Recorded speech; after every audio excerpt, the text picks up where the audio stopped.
Hey guys, in this episode I'm going to show you how a little known observation by a man named Cyril Parkinson in the 1950s can help you get more done in less time. Let's get into it.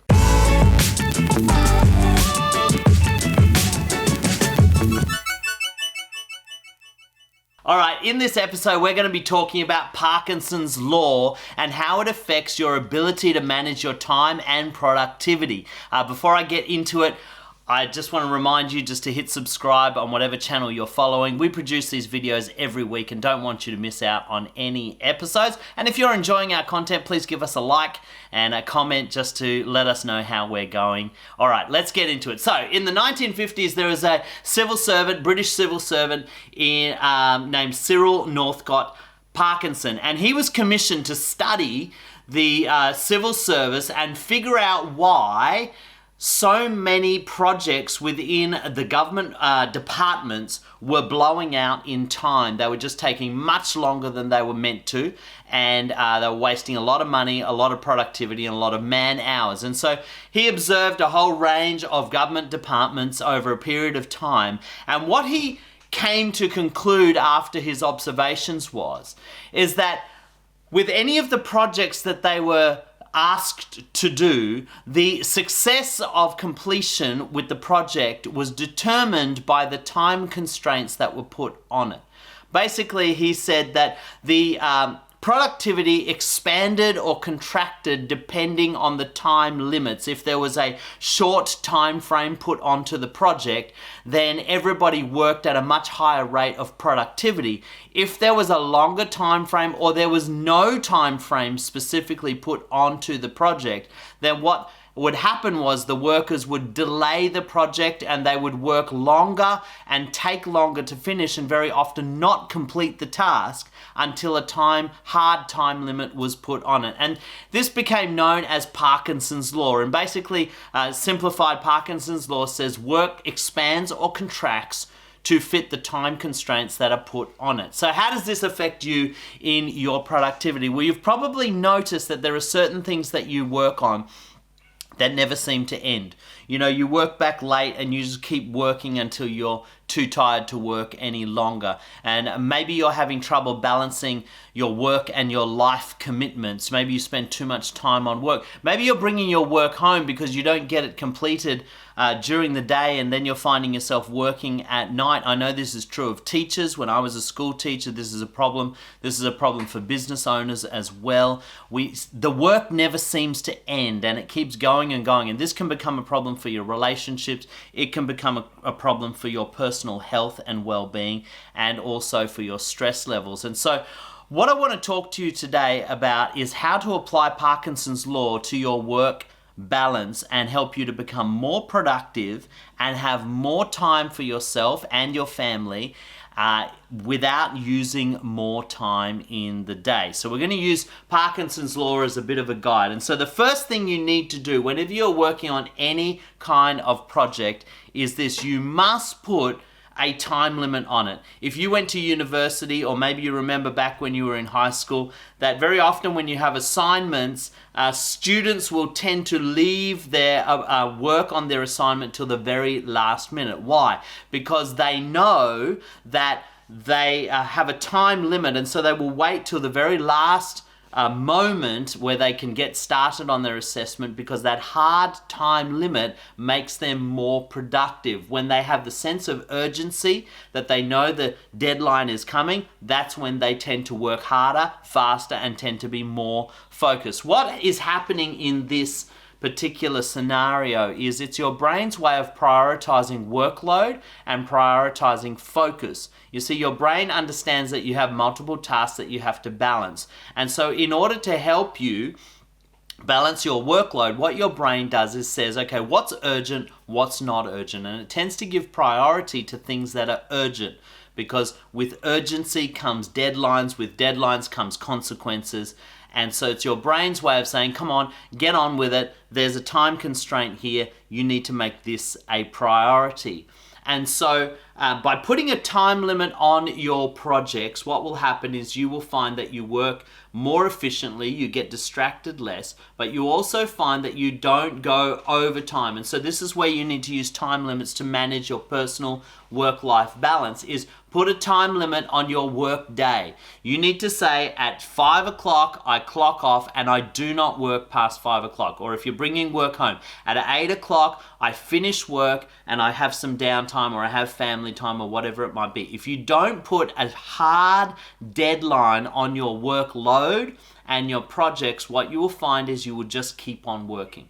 You'll just keep on going and the work will draw out and it will go on and on and on. You'll get exhausted, you'll get stressed, you'll miss out on the important things in your life, and you will become less productive over time. So more work doesn't equal more productivity. Putting time constraints on your workload and your projects will actually make you more productive and more efficient. The second thing that you need to do if you're going to use Parkinson's law to help you get more done in less time is you need accountability. So you need people in your life that are going to help you stay true to those time limits, or to those hard barriers or boundaries that you have on your workload. So it might be a family member that is able to call you out and say, hey, it's past cutoff time, you need to go home now, you need to stop work now. Or you might have a coach. If you have a life coach or a business coach, then they might be able to keep you accountable in that regard. Or it might be a friend. Using your phone as a productivity tool, have a timer or an alarm that will help to jog your memory for accountability as well. So make sure you've got somebody or something that holds you to your time limits. Don't let your time limits be abstract or obtuse, because then your brain will know that you're just making up the time limit and it won't stick to it. So give yourself some accountability in some form so that you know the deadline is serious. And the third thing that you need to do is understand how to prioritize workload and tasks according to your needs and the needs of others. If you work with other people in a team, what you will very often find is that everybody else's needs are more important than yours. Everybody will place their own sense of importance on the tasks that they give you. And I used to get this a lot when I was working in the education system, and I worked in a particular role where other people relied on me to get information to them. And very often people would send me an email that would say, hey, can you get this done? I need it urgently. And so what I found before I started using Parkinson's law is, because they said urgently, I dropped everything that I was doing, or everything I was doing for everybody else, and I placed priority on that, and found myself doing more focus on other people's sense of urgency than I was on the stuff that I needed to get done. And then I would be behind on my workload, and then I would be stressing because I wasn't getting my stuff done. What I learned to do was force other people to put time limits on their emergencies or their sense of urgency as well. See, because most people don't work like this, they just want you to drop everything and do it for them now. So this is how I handle the priorities of other people. Now, when somebody says to me, can you get this done for me? The first question I ask is, yes, when do you need it done? Now, usually they will respond as soon as possible. That's not enough. That's not good enough. What I say, okay, I understand that you have a sense of urgency about this, but what I need to know is what is the latest date and time that is okay for me to get to this. Because I have a number of priorities that I have to balance, and I need to know the very latest date and time that will be acceptable for you. When you force them to put a time limit on it, one, it helps you to manage your time, but you'll very often find that it's not as urgent as they made out to be. One great example is I had a teacher that sent me an email, and she said, Tarun, I need this stuff urgently. And so I said to her, okay, well, when do you need it? She goes, as soon as possible.